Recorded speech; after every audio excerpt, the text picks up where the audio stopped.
धीमहि धियो यो नः प्रचोदयात्।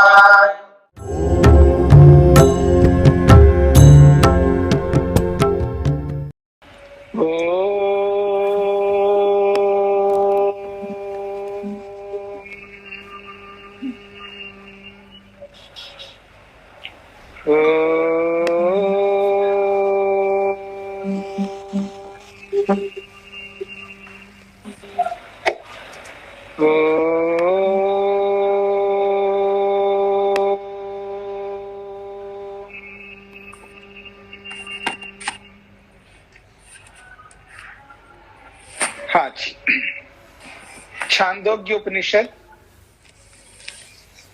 7वां प्रपाठक 15वां खंड चल रहा है।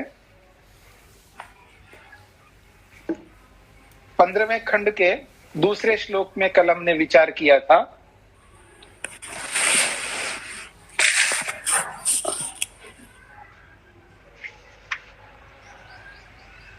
प्राण में ही सब कुछ प्रतिष्ठित है।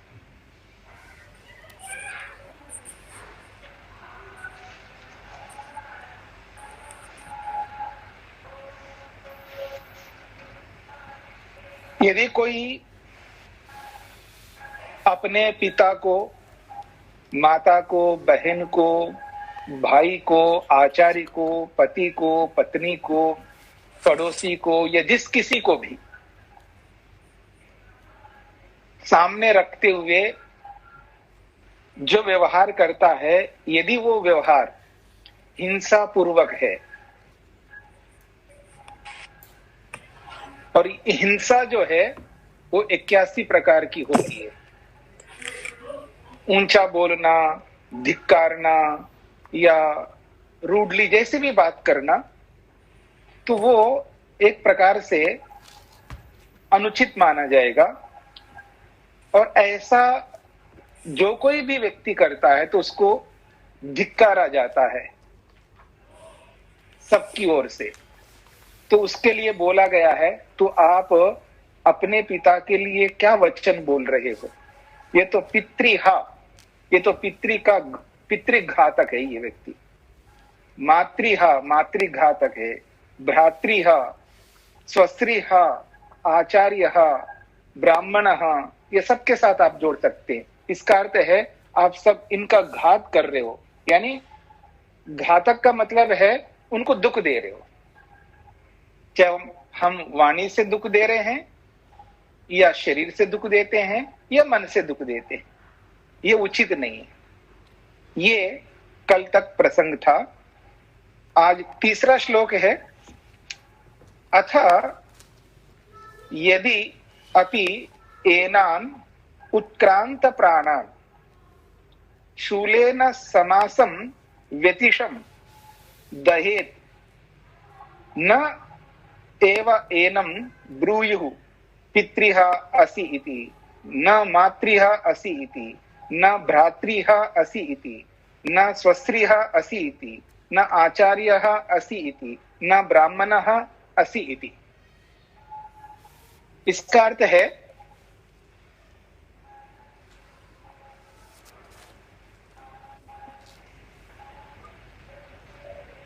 इसका यह अर्थ है, जीवित किसी भी व्यक्ति को हम किसी भी प्रकार का ऐसा वचन बोले जो अन्याय पूर्वक है, असत्य पूर्वक है, जिसको आप अनुचित के रूप में भी कह सकते हैं, और यथार्थ के रूप में, असाधु के रूप में जिस किसी को हम बोलते हैं, तो वो उसके लिए तो दूसरे श्लोक में कहा है तो घातक है। लेकिन कहते हैं अथ यदि अपि एनान उत्क्रांत प्राणान, यदि यही लोग, चाहे वो माता पिता, गुरु, आचार्य, भाई बहन, पति पत्नी, कोई भी इनमें से शरीर को छोड़ देते, कहते हैं उत्क्रांत प्राणान, अपने प्राणों को उन्होंने छोड़ दिया है। यदि ऐसा है, और जब उसको शरीर को जलाते हो, चाहे पुत्र जलाए या पति जलाए या पत्नी जलाए या कोई भी जलाए, जिसका शरीर केवल मृत शरीर है, प्राण नहीं है, आत्मा नहीं है। और शूलेन समम समासम व्यतिशम, यदि जलाने के बाद में जैसे कोई देखते ना खोपड़ी को, ये फटा नहीं है, ब्रह्मरंध्र फटा नहीं, सिर फटा नहीं, ऐसा देखा जाता है। तो शूलेन का मतलब कोई ऐसा जिसको आप कह सकते हैं सूली है, कांटा है, कोई लंबा, कोई लोहे से, आयरन से युक्त कोई ऐसा औजार है, उसको उसमें चिता के अंदर हिला करके उसको ऊपर नीचे करते हैं। तो शूलेन समासम व्यतिशम, उस शूल से तो स्वामी जी ऐसे डंडे के साथ फिर बाद में खोपड़ी के ऊपर डंडा मारते हैं। जी जी, उसी को कहा जा रहा है यहाँ पर। यदि शूल से, यानी वो जो लोहे का जो भी कांटा है या जिससे, उसको समासम व्यतिशम, उसको मारे या उसको तोड़े या उसको आगे पीछे करे या उसको इकट्ठा करे, तो कहा जा रहा है ऐसा करते हुए दहेत, उस शरीर को दहेत जलाया जाता है। वो माता का हो, पिता का हो, किसी का भी हो। तो कह रहे हैं न एव एनम ब्रूयु, ऐसी स्थिति में उस व्यक्ति को कोई ये नहीं कहता कि तुम पितृघातक हो, त्वम पितृहा असि, आप पितृघातक हो, ऐसा कोई नहीं कहेंगे। न मातृहा असि इति, ना ही तुम माता का घातक हो, न भ्रातृहा, न भाई का घातक हो, न स्वस्त्रीहा, न बहन का घातक हो, न आचार्य, न आचार्य के घातक हो आप, न ब्राह्मण का घातक हो, यानी कोई कुछ नहीं कहेगा। क्यों? क्योंकि प्राण छोड़ दिया, आत्मा ही नहीं उस शरीर में। जिस शरीर में आत्मा नहीं है, जिस शरीर में प्राण नहीं है, जिस शरीर में इंद्रियां नहीं है, केवल भौतिक शरीर मात्र है। अब उस शरीर को कोई जलाता है, उसको सलाखे से उसको तोड़ता है, फोड़ता है, उसको तितर बितर करता है, उसको इकट्ठा करता है, तब उसको कोई नहीं कहते तुम मातृघातक हो, पितृघातक हो, ऐसा कोई नहीं कहेगा। क्यों? उसमें आत्मा नहीं है। इसका यह अभिप्राय है, यदि शरीर में आत्मा है, प्राण है, व्यक्ति बोल रहा है, आ रहा है, जा रहा है, चाहे वो माता पिता पड़ोसी चाहे कोई भी हो, उसको हम वैसे वचन नहीं बोल सकते, दुख देने वाले वचन को नहीं बोल सकते, जिससे उसको दुख मिले ऐसे वचन कोई किसी को नहीं बोल सकते। इसलिए मनु महाराज ने बोला है, सत्यम ब्रूयात प्रियम ब्रूयात, न ब्रूयात सत्यम अप्रियम।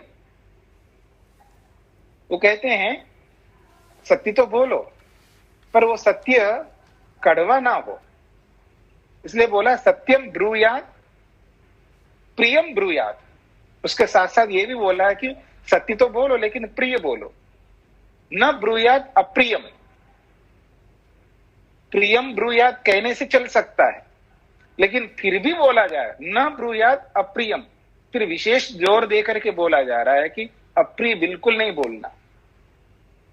प्रियम ब्रूयात कहने से आप मीठी वाणी बोलिए, आप ठीक से बोलिए, ऐसा कहने से काम चल सकता है। फिर भी बोला जा रहा है प्रिय बोलो, अप्रिय बिल्कुल ना बोलो, यानी जोर देख करके बोला जा रहा है आप किसी को भी ऐसा नहीं बोल सकते। यदि बोलोगे तो एक प्रकार से आप घातक हो, यानी हिंसक हो, हिंसा कर रहे हो आप। और पहली सीढ़ी में ही फेल हो रहे हैं हम लोग, असफल हो रहे हैं, तो आगे योग में कैसे आगे बढ़ सकते। इसलिए ना तो हमें मातृघातक रहना है, ना पितृघातक रहना है, ना पत्नी घातक, ना पति घातक, ना बहन का घातक, ना भाई का घातक। किसी का घात नहीं करना, यानी किसी को दुख नहीं देना। और दुख दे रहे हैं हम लोग, इसका मतलब है हिंसा कर रहे हैं। और वो जो दुख दिया जाता है वो अन्यायपूर्वक दिया जाता है। यदि कोई व्यक्ति न्यायपूर्वक देता है तब तो कोई बात ही नहीं है, वो तो न्याय है। जैसे बच्चे को मां दंड देती है, उसको दुख देती है, या आचार्य विद्यार्थी को दंड देता है, या कोई भी अधिकारी व्यक्ति जिसके अधिकार में जो लोग हैं वो यदि न्यायपूर्वक दंड देते हैं, अर्थात न्यायपूर्वक दुख देते हैं, तब वो घातक नहीं कहलाएगा। क्यों? वहां न्याय है। पर जहां अन्याय है वहां घातक कहा जाएगा। इसलिए जब हम अपने लोगों को अन्यायपूर्वक कुछ ना कुछ बोलते रहते हैं, गलत बोलते रहते हैं, वो बोली हमारी वाणी से ना निकले, ये इसका अभिप्राय है। फिर देखिएगा आगे बोला जा रहा है, प्राणोह एव एतानि सर्वाणि भवति।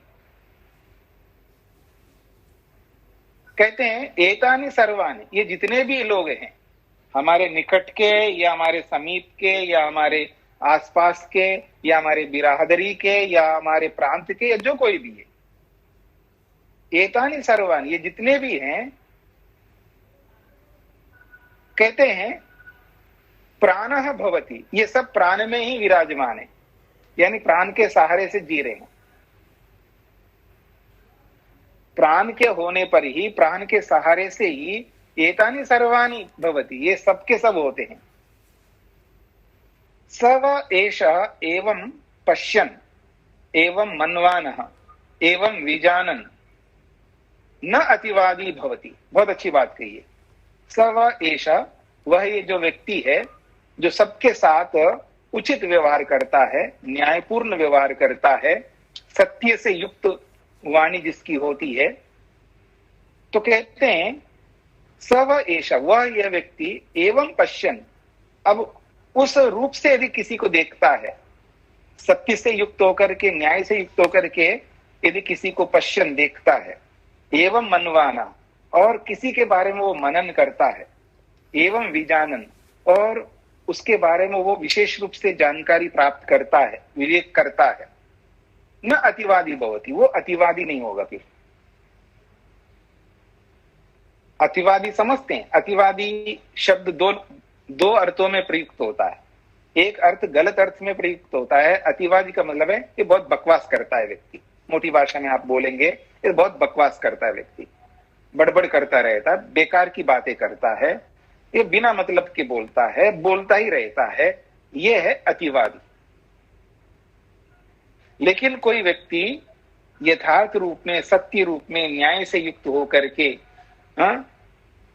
अहिंसा से युक्त होकर के यदि किसी को देखता है, भले वो ज्यादा देखता है ऐसा आपको लगता है, और बहुत ज्यादा मनन करता है, या बहुत अधिक अच्छा विवेक करता है अच्छे अच्छे विषयों को लेकर के, तो न अतिवादी भवति, फिर वो अतिवादी नहीं कहलाएगा।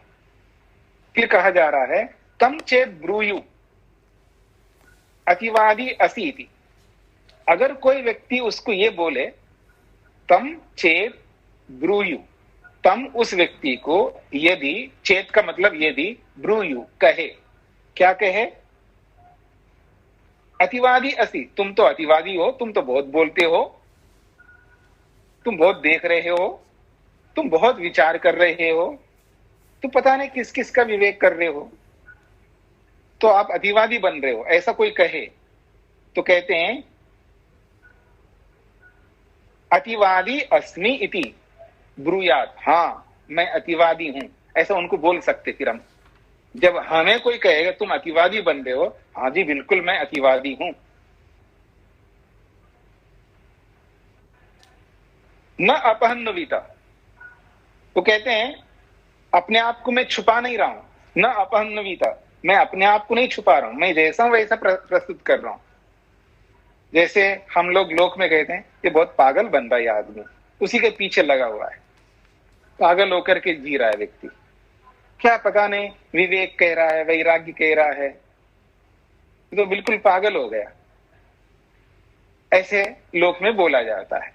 फिर जिसको बोला जाता है वो कहा ठीक है जी मेरे को पागल ही रहने दो, मैं पागल हूं, जैसे हम लोग बोलते हैं ना, तो ऐसे ही यहां पर बोला जा रहा है। अगर कोई हमें ये कहे, हम ठीक से देख रहे हैं, दृष्टा बन करके देख रहे हैं, देखते जा रहे हैं सबको दृष्टा बन करके, लेकिन सामने वाले ये समझ रहे हैं ये बहुत ज्यादा देख रहा है, गलत देख रहा है, ऐसा उसको लगता है। और कोई बहुत अच्छा मनन करता है, प्रमाणों से विचार करता है, चिंतन करता रहता है, प्रमाणों से युक्त होकर के।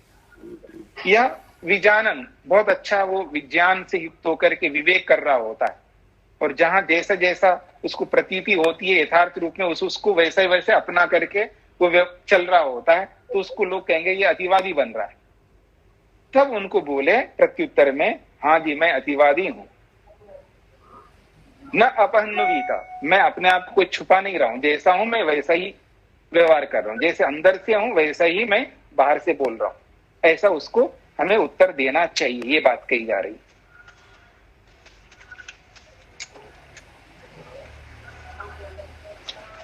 फिर कहते हैं एवं तु वा अतिवदति यह सत्येन अतिवदति। कहते हैं एषः तु वा अतिवदति, ये बहुत ज्यादा बोल रहा है, ऐसा कोई बोले एषः तु वा अतिवदति, तो एषः तु वै अतिवदति, निश्चित रूप से ये अधिक बोल रहा है, ऐसा कोई कहे यह सत्येन अतिवदति, वो अधिक नहीं बोल रहा है, ये सत्य से युक्त होकर के बोल रहा है, यथार्थ बोल रहा है, ये अधिक नहीं बोल रहा है। सो अहम भगवः सत्येन अतिवादिनी इति।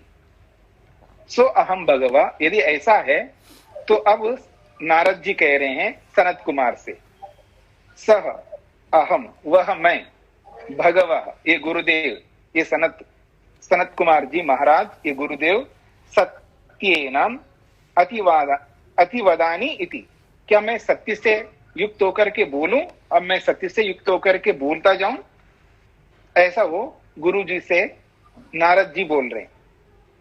तो गुरु जी क्या कह रहे हैं, सत्यम तु एव विजिज्ञासितव्यम इति, हाँ बोल सकते हो सत्य से युक्त होकर के, पहले सत्य को तो जानो सत्य क्या है। सत्य को बोलना चाहते हो तो कह रहे हैं बिल्कुल बोल लो, लेकिन सबसे पहले सत्य को जानो कि सत्य है क्या। व्यक्ति सत्य को जानता नहीं है। देखिए सत्य को जानता नहीं का मतलब ये मत समझना है कि हम कुछ नहीं जानते, सत्य को तो आप बहुत जानते हैं, लेकिन जहां सत्य को जानना है वहां नहीं जान पा रहे हम लोग। सत्य तो बहुत व्यापक है ना, सत्य बहुत व्यापक है। मोटा मोटा जो सत्य तो हम लोग स्वीकार करते हैं, मानते हैं, चलते हैं सत्य पर, हाँ? लेकिन जहां हमें सत्य को मानना है, जहां सत्य को जानना है, जहां सत्य को अपनाना है, वहां बिल्कुल नहीं अपनाते। इसलिए कहा जा रहा है कि तुम सबसे पहले सत्य को जानो, सूक्ष्म जो सत्य है उसको तुम सबसे पहले जानो। फिर वो नारद जी कहता है सत्यम भगवो विजिज्ञासे इति, हाँ अब मैं सत्य को जानना चाहता हूं। फिर अगर आप ये कहते हो मेरे को सत्य को जानना चाहिए, तो वो सूक्ष्म सत्य क्या है वो मैं जानना चाहता हूं। सत्यम भगवा विजिज्ञासे, हाँ मैं सत्य को जानना चाहता हूं। अब सत्य को कैसे जानोगे, सत्य इतना आसान नहीं है। जो सूक्ष्म सत्य है वो उसको इतना आसानी से नहीं जान पाता व्यक्ति। कहते हैं यदा वै विजानाति अथ सत्यम वदति। बड़ा अच्छा प्रसंग चल रहा है, समझने का प्रयत्न करिएगा, ये बहुत महत्वपूर्ण प्रसंग है ये। यदा वै विजानाति अथ सत्यम वदति, सत्य ऐसे नहीं बोलता व्यक्ति। यदा वै विजानाति, जब वो विज्ञान के रूप में जान लेता है, वो विवेक के रूप में जान लेता है, तब सत्य बोलता है वो, अन्यथा वो सत्य बोल ही नहीं सकता। उसको विवेक जब तक नहीं मिल पाता है तब तक सत्य बोल ही नहीं सकता। तो इसलिए कह रहे हैं यदा वै विजानाति, जब वो जान लेता है तभी वो सत्य बोलता है, जाना ही नहीं तो सत्य कैसे बोलेगा।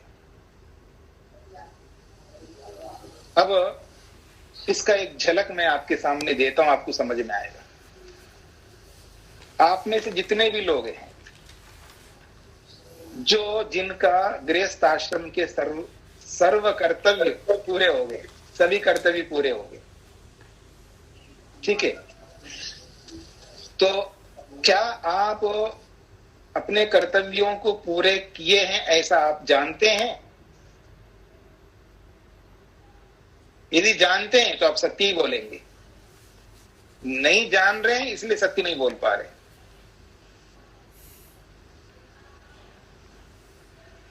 सत्य नहीं बोल पा रहे का मतलब ये है कि हाँ जी अब मेरे को वानप्रस्थ जाना है, वानप्रस्थ लेना है, मेरे को वानप्रस्थ की दीक्षा लेनी है। कहाँ बोल रहे हैं आप लोग? कहाँ जा रहे वानप्रस्थ में? आप सत्य बोल ही नहीं रहे। इसका मतलब है अभी जान नहीं पाए, जो सूक्ष्म ज्ञान है वो अभी जान नहीं पाए। इसलिए कहा जा रहा न अभिजानन सत्यम वदति, बिना जाने व्यक्ति सत्य नहीं बोल पाता। विजानन एवं सत्यम वदति, जान करके ही वो सत्य बोल पाता है, विवेक करके ही वो सत्य बोल पाता है। विवेक नहीं हुआ तो वो सत्य बोल ही नहीं सकता। सूक्ष्म सत्य की बात हो रही है यहां पर, साधारण सत्य तो आप बोलते ही हैं। विज्ञानम तो एवं विजिज्ञासितव्यमिति, देखो आप सत्य बोलना चाहते हो तो सबसे पहले विज्ञान को समझ लो। आप सत्य अगर बोलना चाहते हो, सूक्ष्म सत्य को व्यवहार में लाना चाहते हो, तो कह रहे हैं विज्ञानम तु एव विजिज्ञासितव्यम। तुम विज्ञान को समझ लो, पहले विज्ञान को अपनाओ, विवेक को समझ लो। विज्ञानम भगवः विजिज्ञासेति, यदि ऐसा है ये गुरुदेव तो फिर ऐसा करता हूं, मैं इस सत्य से पहले जो है विज्ञान को अपनाता हूं, विज्ञान को समझ लेता हूं।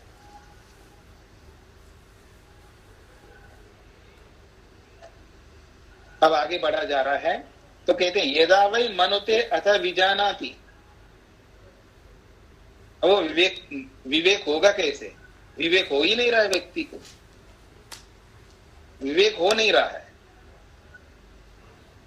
ये वही वाली बात है, पंच की बात सिर माथे, परनाला तो वहीं गिरेगा। ये स्थिति है हमारी अलग अलग विषयों में। मैं ये नहीं कहना चाहता हूं आप हर विषय में ऐसा है, अलग अलग विषयों में, कोई खाने के विषय में, कोई पहनने के विषय में, कोई पैसे कमाने के विषय में, कोई जमीन के विषय में, कोई ऑर्नामेंट्स के विषय में, कोई कपड़ों के विषय में, कोई पुस्तकों के विषय में, कोई किसी के विषय में, कोई किसी। तो बोला जा रहा है यदा वै मनुते अथ विजानाति, ये जानेगा कैसे? क्योंकि ये मनन ही नहीं करता व्यक्ति। यदा वै मनुते, जब वो व्यक्ति मनन करता है तब वो जान पाएगा। मनन ही नहीं किया इसने तो जानेगा कैसे? मतलब इसको विवेक क्यों नहीं हो रहा है? अलग अलग विषयों में जहां जहां हमें विवेक होना चाहिए वो विवेक क्यों नहीं हो रहा है हमें? तो कह रहे हैं यदा वै मनुते, जब आप मनन करोगे उस विषय में तभी तो विजाना थी, तभी तो आपको विवेक होगा। उस विषय में आपने विवेक की, उस विषय में मनन किया ही नहीं है तो विवेक कैसे हो पाएगा? न अमत्वा विजानाति, बिना मनन किए व्यक्ति को विवेक हो ही नहीं सकता। मत्वा एव विजानाति, मनन करके ही वो विवेक कर पाता है। यदि ऐसा है मतिस्तु एव विजिज्ञासितव्या इति।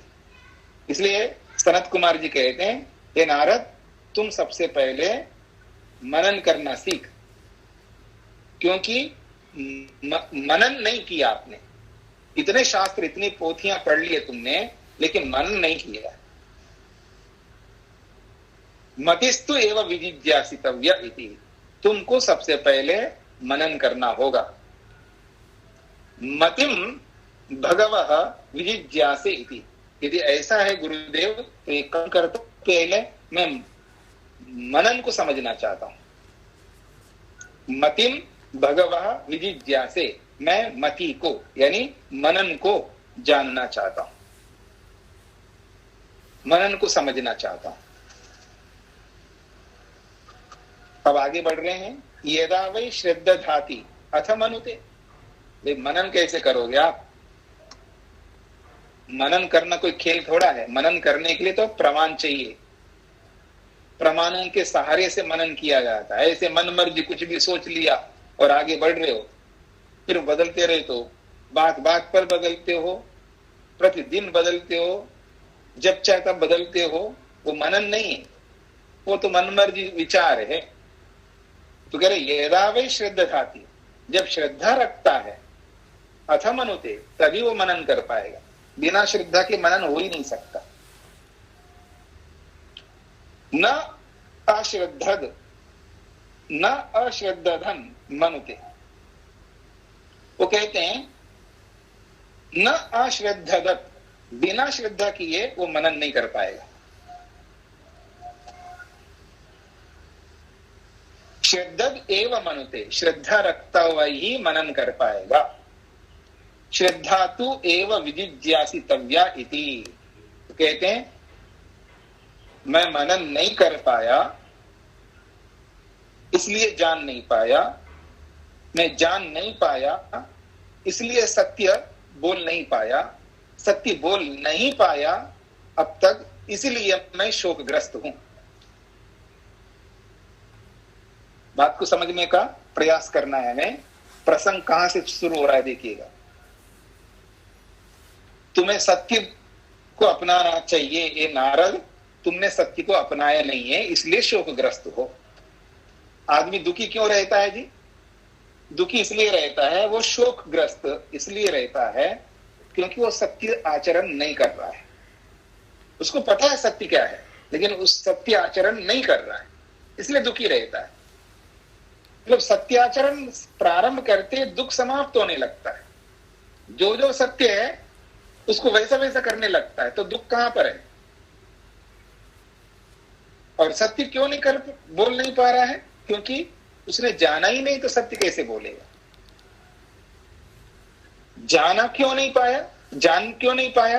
क्योंकि उसने मनन नहीं किया, इसलिए जान नहीं पाया। और मनन क्यों नहीं कर पाया? क्योंकि श्रद्धा ही नहीं, तो कैसे मनन करेगा? श्रद्धा होनी चाहिए, बिना श्रद्धा के मनन नहीं कर सकता व्यक्ति। यदि मैं किसी व्यक्ति को ये बोलूं, आप तो उपनिषद पढ़ रहे हैं, आपको बोलूंगा तो शायद आप बैठ करके मनन कर लेंगे। जो आप ही के परिवार के जो कोई भी सदस्य हो, उनको मैं ये बोलूं, आप एक काम करिएगा, इस विषय को लेकर के बैठ करके आंख बंद करके ऐसे ऐसे मनन करिएगा, फिर देखना। पहली बात तो वो सुन करके अनसुना कर देगा, ये क्या बाबा जी बोल रहे हैं। वो कैसे मनन कर पाएगा व्यक्ति? क्यों? जिसके विषय में मैं बोल रहा हूं, इस विषय में मनन करो, उसमें श्रद्धा ही नहीं उस व्यक्ति का, तो कैसे मनन कर पाएगा? जिस विषय को लेकर के जब हम मनन करेंगे तो उसके प्रति श्रद्धा होनी चाहिए ना। उदाहरण के लिए मैं आपको दूसरी बातें रखूंगा तो आपको समझ में आएगा। देखिएगा, आप में से बहुत सारे ऐसे लोग होंगे जो आज की जो राजनीति है उसमें इंटरेस्टेड नहीं है, उसमें रुचि नहीं रखते। और ऐसे रुचि न रखने वाले आप में से किसी को मैं बोलूं, एक काम करो जी, आप ये जो पार्टी है ना, कांग्रेस है, बीजेपी है, या अलग अलग बहुत सारे प्रांतीय पार्टियां भी होती हैं, इसके बारे में कुछ विचार करो ना, आप मनन करो, वो क्या रहा है उनमें, ये राहुल गांधी कर क्या रहे हैं, तो उस पर आप मनन करो। ऐसा अगर आपको बोलूं मैं, तो आप कर लेंगे मनन उसके बारे में? आपकी रुचि नहीं पहले, तो आप कैसे करेंगे? अगर उसके बारे में मनन करना है तो आपको श्रद्धा रखनी पड़ेगी, पहले श्रद्धा को लाना होगा। आप में से कुछ ऐसे भी लोग होंगे जो ऑर्नामेंट्स नहीं, उसमें इंटरेस्ट नहीं है, डायमंड्स पहनो या सोना और चांदी या जो भी हीरे जवाहरात और मोती, वो ये बहुत कुछ है आपके उसमें, तो उसमें आपकी रुचि नहीं है। और मैं आप बोलूं वहां कुछ ऐसे कुछ डायमंड्स आए जी, और उसके बारे में थोड़ा विचार करना कि क्या रेट में मिलेगा और कहाँ कैसे मिलेगा और किसको हमें मिलना है, जो भी है, बहुत बड़ी डील करनी है। तो आप क्यों मनन करेंगे जी उसके बारे में, जब आपका मन ही नहीं है उसमें, यानी श्रद्धा ही नहीं है उसमें। तो आप ऐसे अलग अलग विषयों को आप देखिएगा, जिसमें आपकी श्रद्धा ही नहीं है, तो आप उसको लेकर के मनन नहीं कर सकते। ठीक इसी प्रकार से आत्मा के प्रति, परमात्मा के प्रति, अपने साधनों के प्रति हमारे में यदि श्रद्धा, जैसी श्रद्धा होनी चाहिए, वो जब तक नहीं बनेगी तब तक हम वैसा मनन नहीं कर पाएंगे। और जैसा मनन करना चाहिए वैसा मनन नहीं होगा तो निश्चित बात है वो विज्ञान, वो जानकारी, वो विवेक हमें नहीं होगा। जब वो विवेक ही नहीं हुआ तो हम उस सत्याचरण को नहीं कर पाएंगे। ये बात कही जा रही है। तो जब व्यक्ति को श्रद्धा होती है तभी मनन करता है, बिना श्रद्धा के मनन नहीं करता है, श्रद्धा रखता हुआ ही मनन करता है। इसलिए ये नारद, तुम्हें क्या करना है, श्रद्धा को समझना चाहिए, श्रद्धा को विषय बनाओ और उसको समझ लो अच्छी तरह। तो श्रद्धाम भगवः विजिज्ञासे इति, तब वो नारद कहता है कि हे भगवान, ये गुरुदेव, मैं श्रद्धा को पहले जानना चाहूंगा।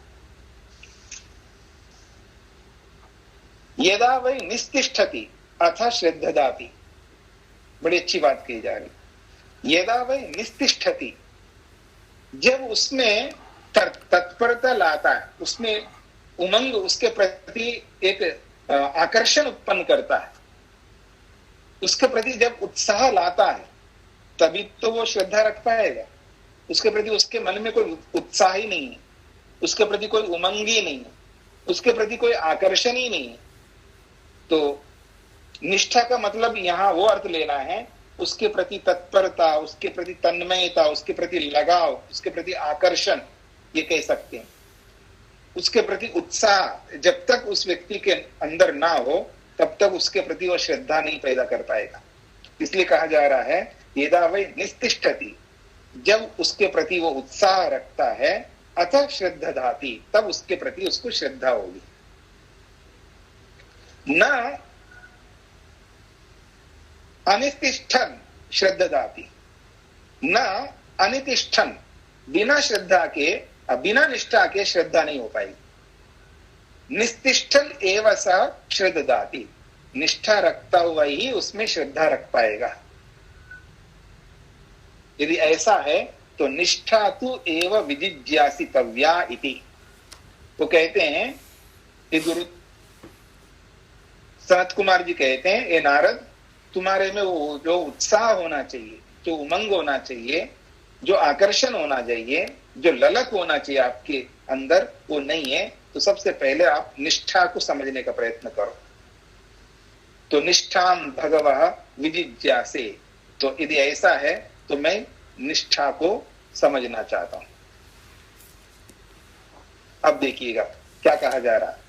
यदि निष्ठा को समझना चाहते हो, यदा वै करोति अथ निस्तिष्ठति, जब आप कुछ करो, कुछ तो कर लो, आप कुछ क्रिया तो करो, कुछ मेहनत तो करो, कुछ उद्यम तो करो, तभी तो निष्ठा बनेगी, तभी तो रुचि बनेगी, तभी तो आकर्षण बनेगा। आकर्षण ऐसे नहीं बनता है, अपने आप आकर्षण नहीं होता है, कुछ करने पर आकर्षण बनता है। न अकृत्वा निस्तिष्ठति, बिना की ये निष्ठा नहीं बन सकती। कृत्वा एव निस्तिष्ठति, कुछ करने पर ही निष्ठा बन पाएगी। कृतिस्तु एव विजिज्ञासितव्या इति। अब सनत कुमार जी कह रहे हैं, हे नारद, तुम कुछ वो कर्म करो, वो क्रिया करो जिसकी आवश्यकता है। देखिए, कर्म तो हम सभी कर रहे हैं, पर उस कर्म में वो भाव जो है ना, हमारा जैसा भाव होना चाहिए, वो भाव नहीं। कर्म तो कर ही रहे हैं, कौन नहीं खाता? सभी खाने का कर्म कर रहे हैं, सभी सोने का कर्म कर रहे हैं, सभी उठने का कर्म कर रहे हैं, और भी जो भी सुबह से लेकर रात तक सभी कर्म करते, बिना कर्म किए कौन रहता है? लेकिन वो जो कर्म है, जैसा कर्म यहाँ अपेक्षित है, वो कर्म जब तक नहीं होगा तब तक उत्साह हमारे में पैदा नहीं होगा। वो कर्म के लिए बोला जा रहा है, कृतिस्तु एव विजिज्ञासितव्या। हे नारद, तुमको सबसे पहले उस कर्म को समझना चाहिए जिस कर्म से तुम्हारा शोक दूर हो सकता है। तो कृतिम भगवः विजिज्ञासे इति, यदि ऐसा है तो फिर मैं उस कर्म को समझना चाहता हूं जिस कर्म को समझने से मेरा शोक दूर हो सकता है। फिर देखिएगा क्या उपदेश दिया जा रहा है। यदा वै सुखम लभते अथ करोति, भाई कुछ सुख मिले ना आपको तभी तो आप कर पाओगे उसके बारे में। तुम्हें सुख ही नहीं मिला है तो कैसे कर पाओगे उसके लिए? जब कोई व्यक्ति ऐसा कर्म करे, ऐसा ध्यान करे, ऐसी वृत्तियों को रोके, ऐसा इंद्रियों को अपने वश में रखने का कर्म करें, और ऐसा करने पर जब कुछ सुख मिले उससे, तब व्यक्ति कर्म, आगे का कर्म करने का अभ्यास करेगा। तो कह रहे हैं यदा वै सुखम लभते, जब व्यक्ति को सुख मिलेगा, अथ करोति, तभी तो करेगा। न असुखम लब्ध्वा करोति, अब बिना सुख पाए नहीं कर सकता कोई। सुखम एव लब्ध्वा करोति, सुख को पाकर के ही व्यक्ति मेहनत कर पाएगा। सुखम तो एव विजिज्ञासितव्यम इति।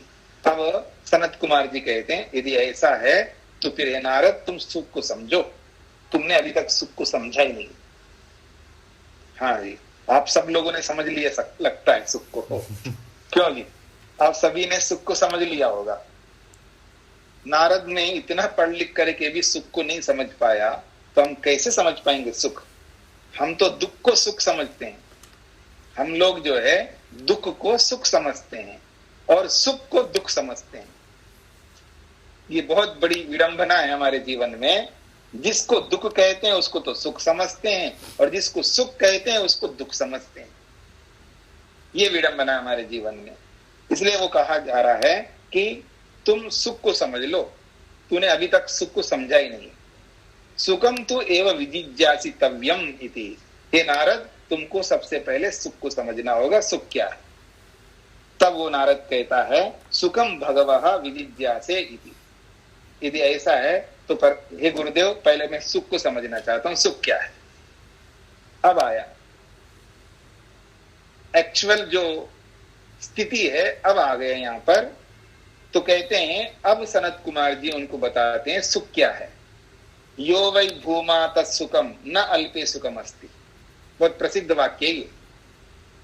यो वै भूमा तत्सुखम न अल्पे सुखम अस्ति। जो भूमा है वही सुख है, न अल्पे सुखम अस्ति। अल्प में, थोड़े में सुख नहीं, भूमा ही सुख है। भूमा कहते हैं परमात्मा को। हाँ, भूमा का सीधा अर्थ है परमात्मा। अल्प कहते हैं प्रकृति को।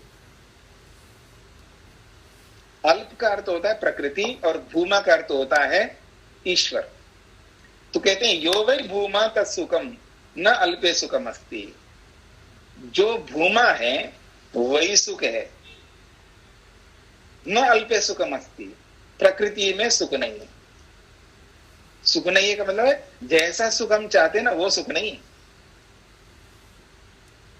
जो हमें सुख चाहिए ना, जिस सुख के लिए हम लालायित हैं, वो सुख नहीं है इस प्रकृति में। अल्प का मतलब प्रकृति है, और भूमा का मतलब है अधिकता, जिसमें हर चीज अधिक है। शक्ति देखो अधिक है, बल शक्ति देखो अधिक है, ज्ञान देखो अधिक है, दया देखो अधिक है, हर चीज अधिक है। जिसमें अधिकता होती है, जिसमें असीमता होती है, उसको भूमा कहते हैं। इसलिए परमात्मा को यहाँ भूमा बोला जा रहा है। यो वै भूमा तत्सुखम। जो भूमा है वास्तव में वो सुख है। न अल्पे सुखम अस्ति। इस प्रकृति में, इस थोड़े में जैसा सुख आपको चाहिए वो सुख नहीं है। भूमा वै सुखम, भूमा तो एष विजिज्ञासितव्य इति। जब भूमा ही सुख है तो उस भूमा को तुम्हें समझना चाहिए। भूमानम भगवो विजिज्ञासे इति। यदि ऐसा है, मैं उस भूमा को समझना चाहता हूं। फिर ये नारद जी कहते हैं। अब आइए कि वो भूमा को कैसे समझ सकता है व्यक्ति। यत्र न अन्यत् पश्यति, न अन्यत् शृणोति, न अन्यत् विजानाति, स भूमा। अथ यत्र अन्यत् पश्यति, अन्यत् शृणोति, अन्यत् विजानाति तदल्पम। बड़ी अच्छी बात कही जा रही है। वो भूमा क्या है उसको समझाया जा रहा है। वो कहते हैं यत्र न अन्यत् पश्यति, जहां और कुछ नहीं देखता। जब आप ध्यान में बैठते हैं, या हम सभी ध्यान में बैठते हैं, उस ध्यान में न अन्यत पश्यति, कुछ और नहीं देखते हमें, कुछ और देख ही नहीं रहे।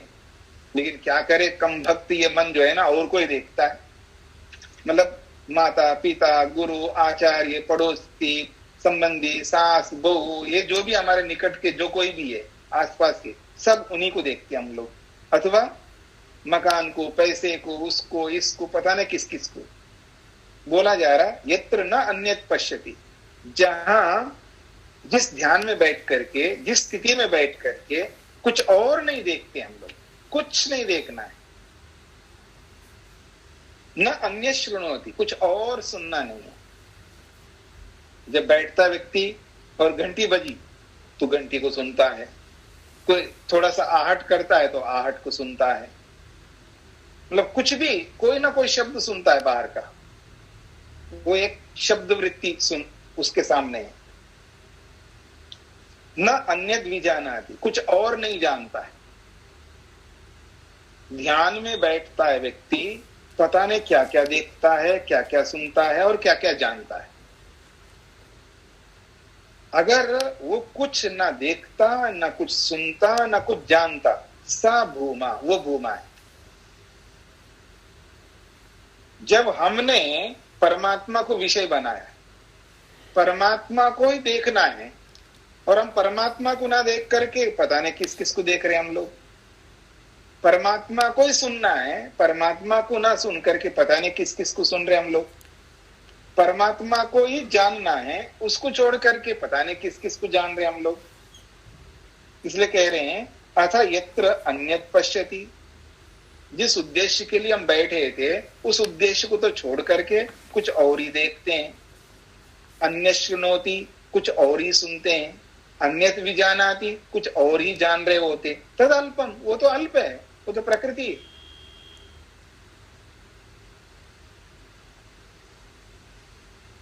ध्यान में बैठ करके हम प्रकाश देखते हैं। आप देखिएगा ना, कई लोग अरे हमको बहुत बड़ा प्रकाश बहुत अच्छा दिखता है जी, वो तो प्रकृति है, वो अल्प है।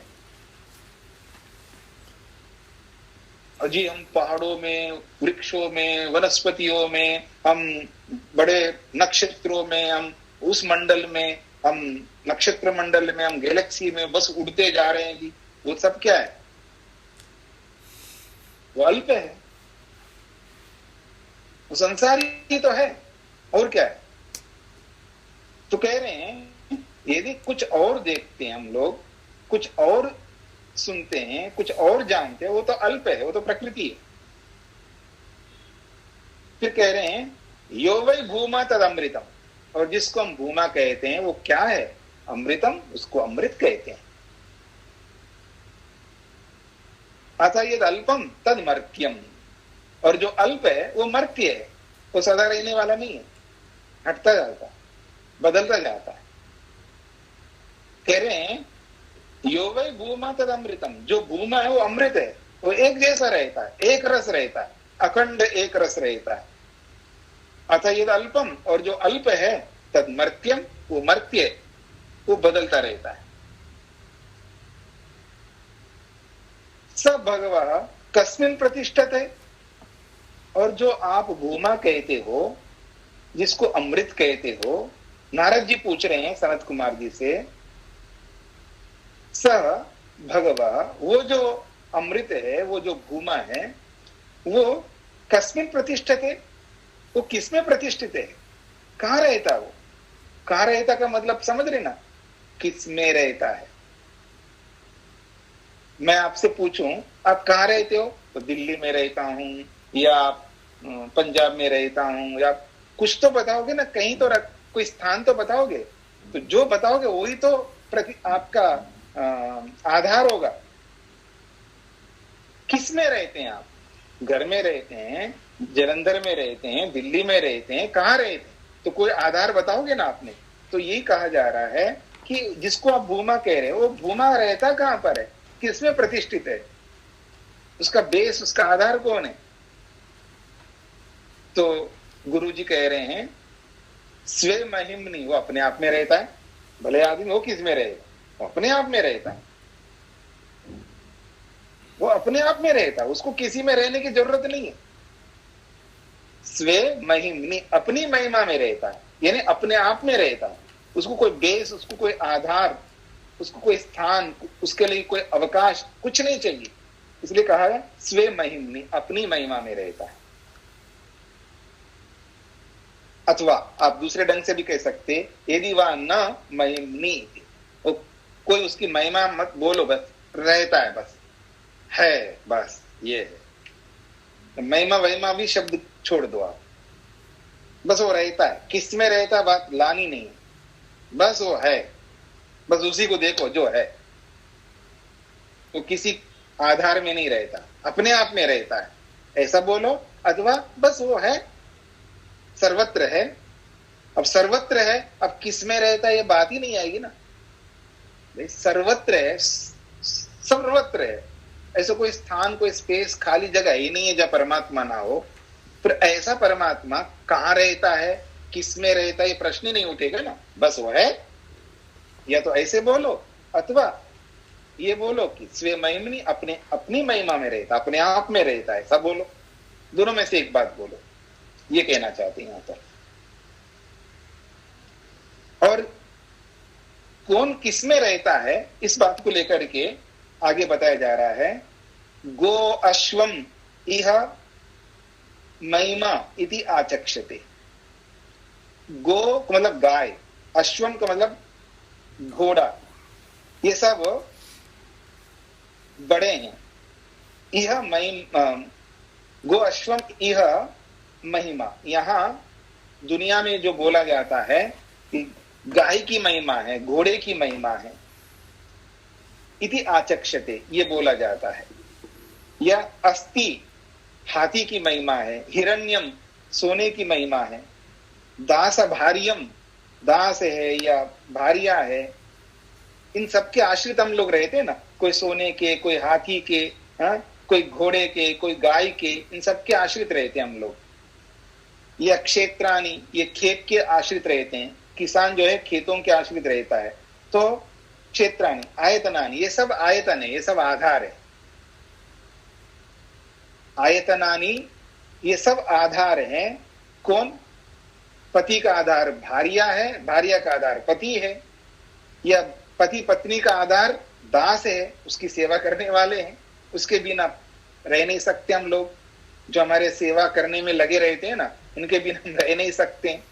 तो वो दास के आधार पर हम रहते हैं, या पति पत्नी के, या पत्नी पति के, या कोई सोने के आधार पर रहता है, कोई हाथी के आधार पर रहता है, कोई घोड़ों के आधार पर, कोई गाय के आधार पर। ये कुछ उदाहरण दिए। तो कहते हैं न हम एवं ब्रवीमि।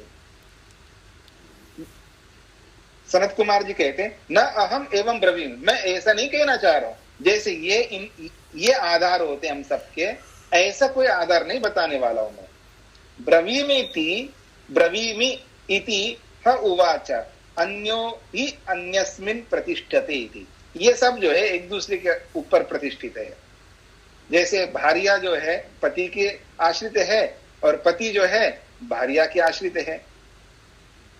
कोई घोड़े के आश्रित है, तो कोई गाय के आश्रित है, या गाय घोड़े के आश्रित है, या घोड़ा गाय के आश्रित है। ये सब एक दूसरे, अन्यो अन्यम प्रतिष्ठते, एक दूसरे के ऊपर ये सब आश्रित है। हम सब लोग एक दूसरे के आश्रित हैं। हम बिना आश्रय के जी नहीं सकते। हमें कोई ना कोई आश्रय चाहिए। माता पिता, पति पत्नी, भाई बहन, गुरु आचार्य, पड़ोसी, या मकान, जमीन, सोना चांदी, कपड़े, गाने कितने भी चाहिए हमको। ये सब एक दूसरे के आश्रित हैं।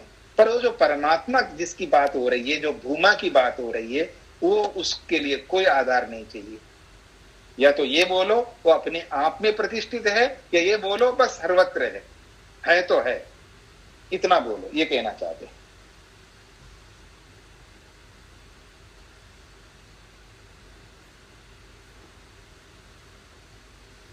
हाँ जी, तो ये प्रसंग पूरा कर दिया हमने। बाकी बातें हम आगे करते हैं। किसी कोई प्रश्न हो तो पूछ सकते हैं। प्रसंग बहुत अच्छा था आज का, कि किस तरह व्यक्ति को आगे बढ़ना चाहिए। किसी का प्रश्न हो तो पूछिएगा।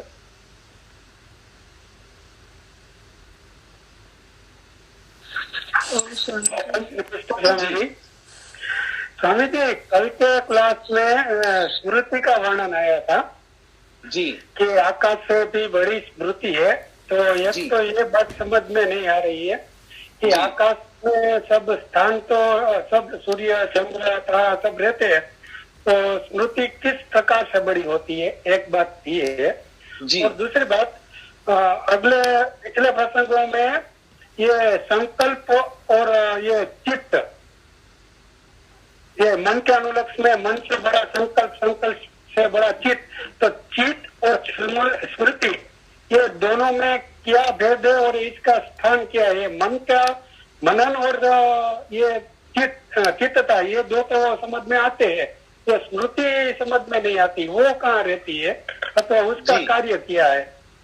जी, पहला आपका जो प्रश्न है कि आकाश से बड़ा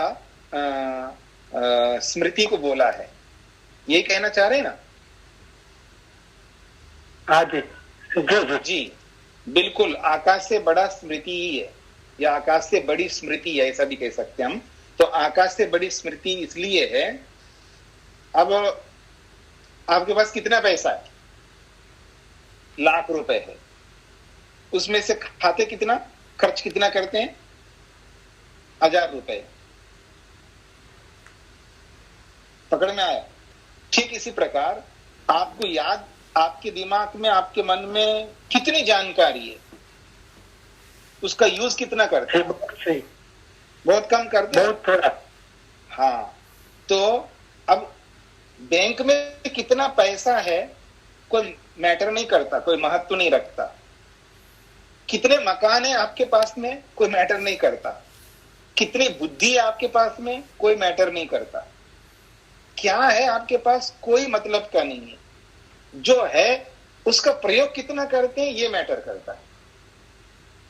ठीक इसी प्रकार से जब हमें सब पता है, आपसे किसी से पूछा आई नो, मेरे को पता है, मेरे को पता है, जिस किसी को वो आप पूछोगे आप यही बोलता है, मेरे को पता है जी, मेरे को पता है। लेकिन जब वो सिचुएशन आता है, वो परिस्थिति आती है, उस समय क्या करता है वो? स्मृति का काम नहीं लाता है।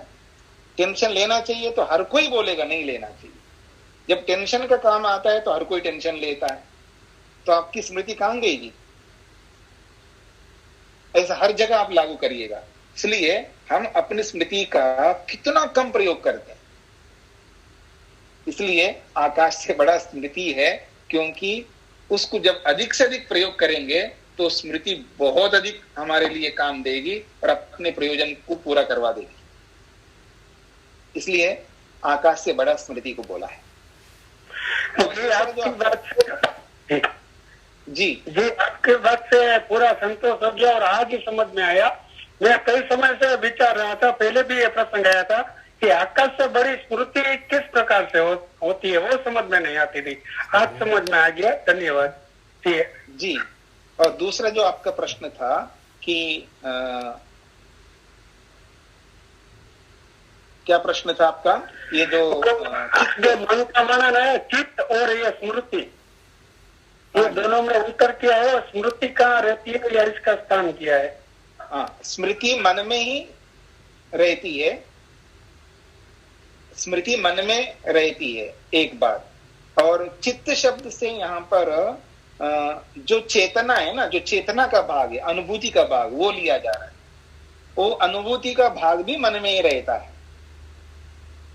जो अनुभूति का भाग हो वो भी मन में रहता है, और स्मृति भी मन में रहती है। और जो कुछ भी वृत्तियां कहो, संस्कार कहो, ज्ञान कहो, विवेक कहो, सब कुछ मन में रहते जी। हाँ जी, धन्यवाद। आज ये विषय स्पष्ट हुआ कि मन में स्मृति भी रहती है, मनन भी रहता है, और साथ में अनुभूति। ये तीन वस्तु को मैं साथ में जोड़ के समझ नहीं सकता था। आज मुझे पता चला कि अनुभूति भी एक अलग विषय है जो भी मन में रहता है। इसको यहाँ चित्त के माध्यम से लिया गया है। बहुत बहुत धन्यवाद जी। हाँ, और कोई बोल रहे थे आपसे पहले? जी मैंने बोला था। हाँ जी, रेशा जी बोलिए। आपने सूक्ष्म सत्य के बारे में बताया तो वो कुछ समझ में नहीं आया, आज दोबारा से बताएं। हाँ जी, सूक्ष्म सत्य ये है रेशा जी कि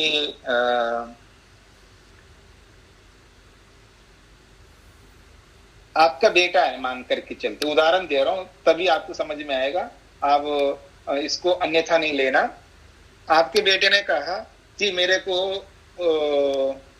वैराग्य हो गया है, मेरे को समझ में आ गया भगवान क्या है, मैं जा रहा हूं। अगर ऐसा बोले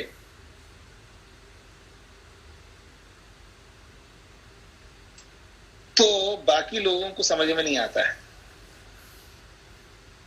और विशेषकर माता पिता को तो बिल्कुल नहीं समझ में आएगा। है तो सत्य है, जब वैराग्य हो जाए तभी छोड़ करके जाना चाहिए उसको, ठीक है।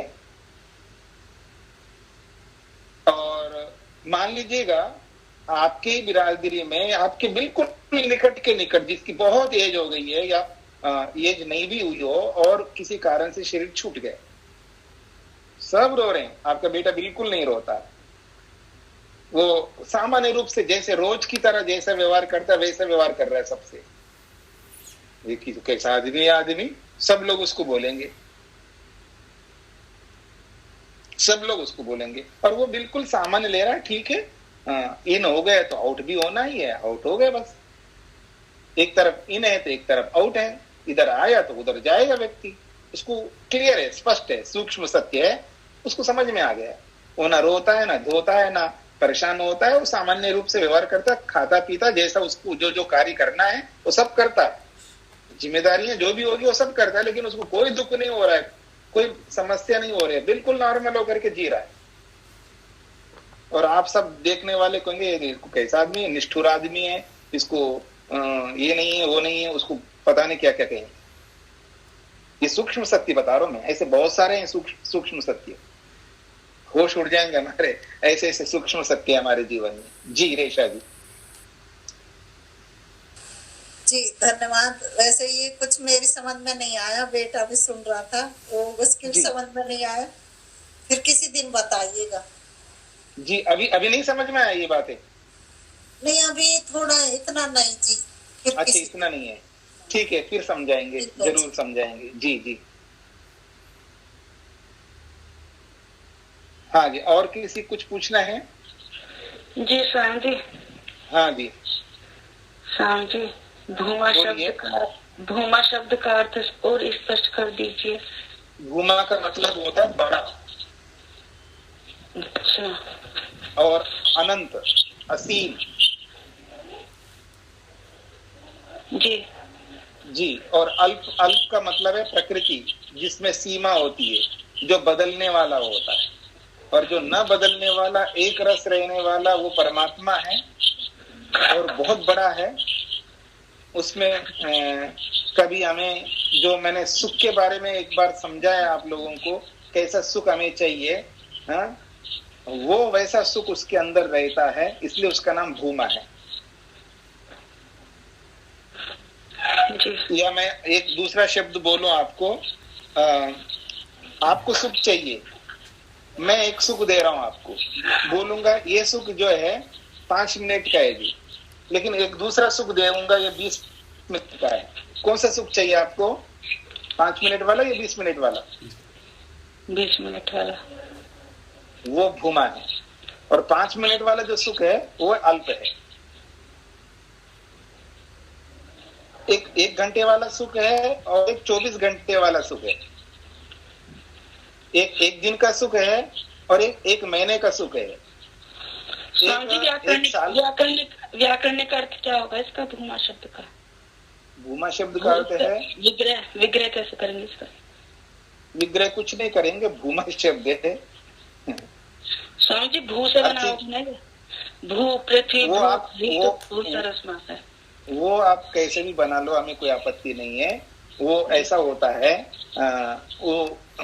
हर चीज का आप धातु प्रत्यय भी निकाल सकते हैं, और बने बने शब्द मान करके चलो ना। आप व्याकरण में क्यों जाते हो यहाँ पर? जी हाँ, व्याकरण में हर जगह मत जाना, यहाँ इतना ही समझ लो। भूमा का मतलब है बड़ा, हाँ, अल्प नहीं है, बड़ा है। इतना ही समझ लो इसको।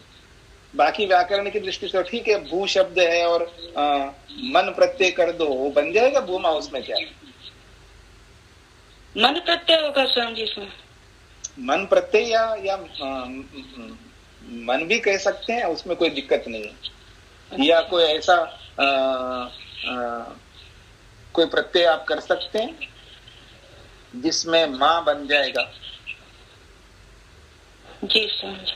हाँ, मतलब जिसमें माँ बनता हो ऐसा कोई प्रत्यय ले सकते, मन प्रत्यय या ऐसा कोई, देखना पड़ेगा कौन सा प्रत्यय है। जी जी स्वामी। ठीक है हाँ जी। जी धन्यवाद। तो इसको यहीं पर विराम दिया जाए।